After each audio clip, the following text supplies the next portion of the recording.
அன்பார்ந்த எனதருமை யூடியூப் நேயர்களுக்கு இதுவும் ஒரு அற்புதமான பதிவு தான். அதாவது மனித வாழ்க்கையில் பணம் சேரணும் அப்படிங்கிறவங்க எந்த பூஜையுமே பண்ணாம பணம் சேரணும். ஏன்னா பணம் என்ன சொல்லணும்னா எந்த பூஜை என்பது அதுக்கு எல்லாத்தையும் ரெடி பண்ணணும், செய்யணும். எல்லா மனிதனுக்குமே என்ன சொல்லலாம்னா ஒரு நாள் எங்களுக்கு இது பொழப்பு டெய்லி சொன்னா வீடியோ போடுறோம். அதையும் என்ன சொல்லலாம்னா ஒரு நாள் போட்டு ஒரு நாள் போடாம இருக்கக்கூடாது.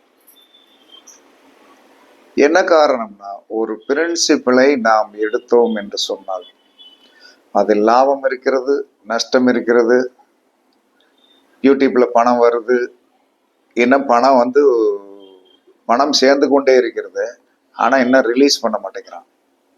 இந்த பணத்தை ரிலீஸ் பண்ணல. 1,00,000 மேல இருக்குது. 1,00,000 மேல இருக்கிறத இன்னும் ரிலீஸ் பண்ண மாட்டேங்கிறான். என்னென்னமோ குறி கேட்டுக்கிட்டே இருக்கிறான், அதுக்கும் பதில் கொடுத்துட்டே இருக்கோம். அப்பங்கும்போது இந்த பணம் என்பது அவ்வளவு ஈஸியான விஷயம் கிடையாது. அப்ப எல்லா மனிதனுக்குமே பணம் வேணும் அப்படின்னு சொல்றவங்க நான் இலகுவான ஒரு வழி சொல்றேன். அதனால கரெக்டா கடைப்பிடிங்க. நீங்க கரெக்டா கடைப்பிடிச்சீங்கன்னா எந்த ஒரு விஷயத்திற்கும் ஒரு மனிதன் தன்னுடைய நித்திய வாழ்க்கையில் ஒரு ஒழுக்க நெறிமுறையை பணத்துக்காக கடைப்பிடிச்சால் அது வேலை செய்யும். இதை நான் கண்ட அனுபவம். இதை யாரு என்ன சொல்றான்னா எல்லா மனிதனுக்குமே என்ன சொல்றான்னா ஒரு நாள் சறுக்கள் இருக்கத்தான் செய்யும். அதை நம்ம பெருசா எடுத்துக்கிட கூடாது. அந்த விதத்தில் என்ன சொன்னான்னா இந்த உண்டியல்னு ஒண்ணு இருக்கு இல்லையா, அது யார் வீட்டுல என்ன ஒரு உண்டியல் மண் களையத்தில் இருந்ததோ அவன் வீட்டில் சீதேவி வந்துருவான். என்ன நம்ம ஆளுக்கு என்ன செய்வான் தெரியுமா, உலகத்திலே பெரிய மைனஸான விஷயம்னா எதுல சேர்த்து வச்சிருக்கோமோ அதை எப்படா எடுக்கிறது அப்படிங்கிற அந்த புத்தியை முதல்ல விட்டுறணும். மறந்துடணும். உண்டியில் போட்டு வச்சிருக்கோம், உண்டியில போய் என்ன சொன்னா அதுல இருந்து இப்படியே நம்பி எடுக்கக்கூடிய ஒரு மனோநிலை அங்க தருத்திரம் வந்துருச்சுன்னு அர்த்தம். போட்டாச்சா, தெய்வத்தின் முன்னாடி ஒரு பொருளை வைத்து போட்டாச்சா அதை திரும்ப எடுக்கக்கூடாது. அது யாருக்கு போய் சேர வேண்டும்? உங்களுடைய குலதெய்வத்திற்கு தான் போய் சேர வேண்டும். அந்த குலதெய்வத்திற்கு பூ, அதுக்கடுத்து தேங்காய் பழம், இல்லைன்னா அவருக்கு ஒரு வஸ்திரம், இதைத்தான் நீங்க உண்டியல்ல சேர்க்கிற காசை சரி பண்ணணும். அப்ப இந்த உண்டியல்ல சேர்க்கிற காசு கூட என்ன சொன்னான்னா சாஸ்திரத்தில் ஒரு வழி சொல்லியிருக்கான். அந்த வழி முறையில் என்ன சொல் நித்தமும் ₹1 காயின்ஸ் போடும். நித்தமும் ₹1 காயின்ஸ் போட்டுவாங்க. ஒரு உண்டியல் வச்சுட்டுருங்க. நீங்க உண்டியல் ₹1 காயின்ஸ் மட்டும் ரெடி பண்ணி வச்சுக்கிடுங்க. நான் சொல்ற காலத்துல மட்டும் நீங்க போடும். அந்த வீட்டில் பணம் இருக்கும். அந்த வீட்டில் பணம் இருக்கும். இது சத்தியமான உண்மை. அப்ப இதை கடைப்பிடிக்கணும். அப்ப கடைப்பிடிக்கணும்னா என்ன சொல்ல, ஒவ்வொரு நாளும் ஒரு காலம் வரும். நீங்க காலையில இருந்துச்சோன்னா ஒரு உண்டியில போட்டுருவோம் அப்படிங்க, அங்கெல்லாம் கிடையாது. ஒவ்வொரு நாளும் எந்தெந்த காலத்தில் நீங்கள் உண்டியலை போடணும் அப்படிங்கிற. சரி சார், நீங்க உண்டியல போட சொல்றீங்க, நாங்க வேலைக்கு போனவன் எப்படி அந்த டயத்துல போட முடியும்? அதுக்கும் நான் இலகுவான வழி சொல்றேன். அதாவது காலத்தை குறிச்சு வச்சுக்கிடுங்க. சரி, நீங்க வீட்டுல அந்த நேரத்துல உண்டியல் போட முடியாது, அப்ப என்ன சொல்றாங்கன்னா ஒரு சின்ன பேப்பர் எடுங்க. அந்த காலத்துல அந்த டைம் நான் சொல்ற டயத்துல ₹1 காயின்ஸ் எடுத்து அந்த வெள்ளை பேப்பர்ல மடிச்சு உங்க பாக்கெட்ல வச்சிருங்க. வீட்டுக்கு வந்தோடனே அந்த பேப்பரை பிரிச்சு என்ன சொன்னா அந்த உண்டியல்ல போடுங்க. சரியாச்சா? அப்ப ஞாயிற்றுக்கிழமை எந்த ஒரு மனிதனும் 2 மணியிலிருந்து 3 மணிக்குள்ள காசு உண்டியல்ல போடும். 2 to 3. திங்கட்கிழமை 11 to 12 இந்த காலத்துல உண்டியல்ல போடணும். செவ்வாய்க்கிழமை காலை 8 to 9. செவ்வாய்க்கிழமை காலை 8 to 9 ₹1 காயின்ஸ் உண்டியல்ல போடணும். புதன்கிழமை 12 to 1 உண்டியல்ல போடணும். வியாழக்கிழமை காலை 9 to 10. வெள்ளிக்கிழமை பகல் 1 to 2. சனிக்கிழமை காலை 10 to 11.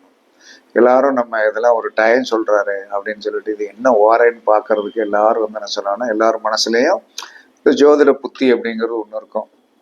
இதெல்லாம் ஒவ்வொரு நாளும் சுக்கிரவாரம். இதெல்லாம் சுக்கிர ஓரை.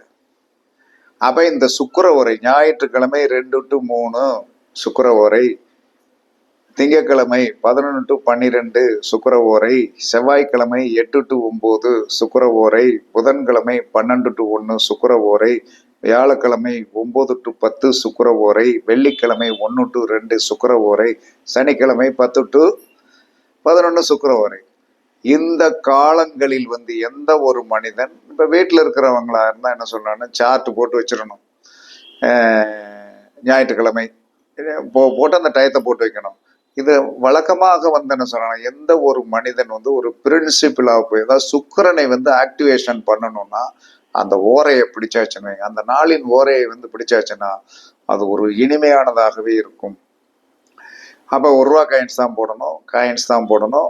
அந்த காயின்ஸ் போட்ட காயின்ஸ் எடுக்கக்கூடாது. வெளியே போகிறவங்க, வேலைக்கு போகிறவங்க 1 ரூபா காயின்ஸை கொண்டு போங்க. அந்த டயத்தை வந்து என்னென்ன கிழமையில் டயம் சொல்லியாச்சு இல்லையா, இந்த டயத்தில் வந்து என்ன சொல்கிறான்னா, நீங்கள் வந்து அந்த ஒரு பேப்பர் அந்த காயின்ஸை மடிக்கிற அளவுக்கு, இல்லைன்னா ஒரு இப்போ எவ்வளோ சின்ன சின்ன கவர்ஸ் வந்துருச்சு, இந்த மாத்திரை கவர்கள்லாம் வந்துச்சு, அப்படி உள்ளே போட்டு அப்படி மூடி வச்சுருங்க. வீட்டுக்கு வாங்க, வீட்டுக்கு வந்த பிறகு நீங்கள் என்ன சொன்னாலும் உங்கள் உண்டியில் போடுங்க. இதை ரெகுலராக பண்ணணும். இப்படி பண்ணிட்டு அந்த உண்டியில் வந்து குலுங்க வந்துருச்சுன்னு வைங்க, அதை அந்த உண்டியில் வந்து என்ன சொன்னா உடைக்கலாம்.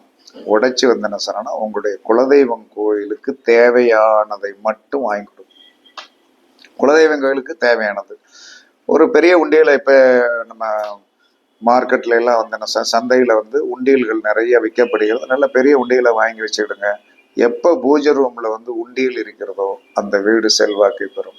இந்த மாதிரி இந்த காலங்களில் வந்து இந்த உண்டியலில் நீங்கள் பணம் போட்டு வர வர வர வர வர வர என்ன சொல்றான்னா வந்து கண்டிப்பாக வந்து என்ன சொல்றான்னா அந்த வீடு செல்வாக்கும் உள்ள வீடா இருக்கும். பூஜை ரூம்ல வந்து என்ன சொன்னா எப்பயுமே சும்மா வந்து வெறுமனே 1 ரூபா காயின்ஸ், 2 ரூபா காயின்ஸ், 5 ரூபா காயின்ஸ் எல்லாம் நீங்க என்ன செய்யணும், நல்ல சில்லறையாக நிறைய இருக்கணும்.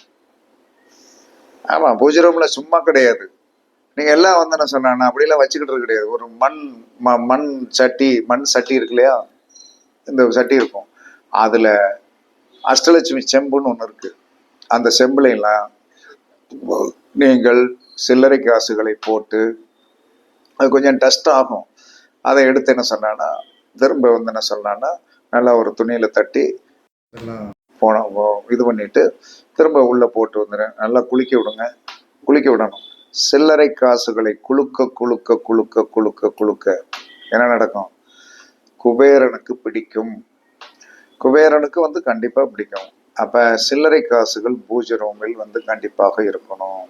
இது ரெகுலரா எல்லா மனிதனுமே தன்னுடைய வாழ்க்கையில் வந்து இந்த உண்டியலில் அன்றைய நாளின் ஓரையில், இதுல நான் சொன்ன ஓரையில தான் போடணும். ஏன்னா சுக்கிர ஓரம் 3 ஓரை வரும். அப்போ வரும்போது என்ன சொல்றாங்கன்னா, நான் அந்த ஓரையில போட்டேன். ஞாயிற்றுக்கிழமைனா 2 to 3 தான், திங்கக்கிழமைனா 11 to 12 தான், செவ்வாய்க்கிழமைனா 8 to 9 தான், புதன்கிழமைனா 12 to 1 தான், வியாழக்கிழமைனா 9 to 10 தான், வெள்ளிக்கிழமைனா 1 to 2 தான், சனிக்கிழமைனா 10 to 12 தான். இதுல எந்த வித மாற்றம் பண்ணக்கூடாது. ஏன்னா இது வந்து ஒரு சாஸ்திரத்தில் வந்து முன்னோர்கள் சொல்லி வைத்த வழி.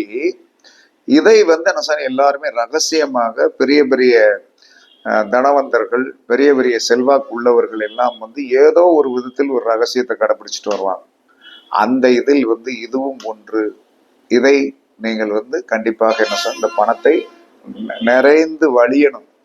அப்படி அமுக்கு என்ன உள்ள துட்டு போக மாட்டேங்கன்னா அதுக்கு பிறகுதான் உடைக்கணும்.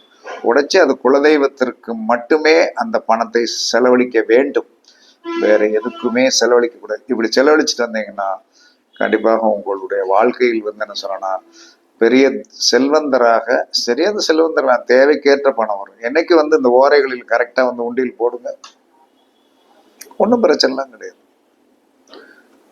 அதுக்கு நம்ம வந்து வெளியே போயிட்டோம்னா அதுக்கு என்னங்கிறதுக்கு லூப் லைன் சொல்லியாச்சு. இப்படி கரெக்டா பண்ணி பாருங்க, உறுதியாக என்ன சொல்றானா நீங்களும் பணத்தருத்திரமின்றி வெற்றியோடு இருப்பீர்கள் என்று சாஸ்திரம் சொல்லுகிறது. நான் சொல்லலை. ஏன்னா வந்து என்ன சொல்றேன்னா நானும் உங்களை மாதிரி தான். அன்னன்னைக்கு ஆபீஸுக்கு வந்துட்டு அன்னன்னைக்கு வந்து என்ன செய்ய ஏதாவது வருமா, இன்னைக்கு யாரு கேஸ் வருவா என்ன இதுன்னு பார்த்துட்டு, ஆனா வந்துடும். ஆண்டவனுடைய கடாட்சம் என்பது நான் செய்கின்ற ஒரு நித்திய கடமைகள் ஒன்று இருக்குது. அந்த நித்திய கடமைகளை கரெக்டா செஞ்சிருவேன். செஞ்சுட்டு நான் பாட்டுக்கு வருவேன்னா என்ன சொல்றேன்னா ஒவ்வொரு நாளும் எனக்கு ஒரு தேவையான பணம் வந்து வரும். ஆனால் வேலைக்காரர்கள் எத்தனை பேர் இருக்காங்க, அத்தனை பேர் சாயந்தரம் வந்து என்ன சொன்னான்னா வந்து என்னுடைய நேரடி தொடர்பில் வந்து என்ன சொல்றான்னா டெய்லி வந்து என்ன சொல்றான்னா வந்து 3 பேர் இருப்பாங்க. 3 பேர் இருப்பாங்க. அவர்களுக்கு சாயந்தரம் போகும்போதுனா சும்மா எல்லாம் விடுறது கிடையாது. அவன் அப்படியே பழகியாச்சு.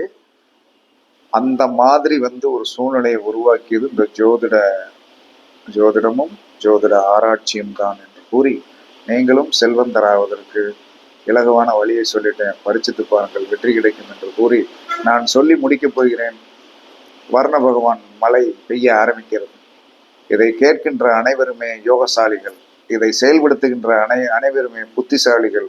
வெற்றி கிடைக்க வாழ்த்துக்கள் கூறி உங்களிடமிருந்து விடைபெறுவது சிப்பிப்பாறை ஜோதிடர் சாதி ராகவன் ஜெயபாலாஜி. சுகமே சூழ்க, சுகமே சூழ்க. வாழ்க வளமுடன், வாழ்க வளமுடன். வணக்கம்.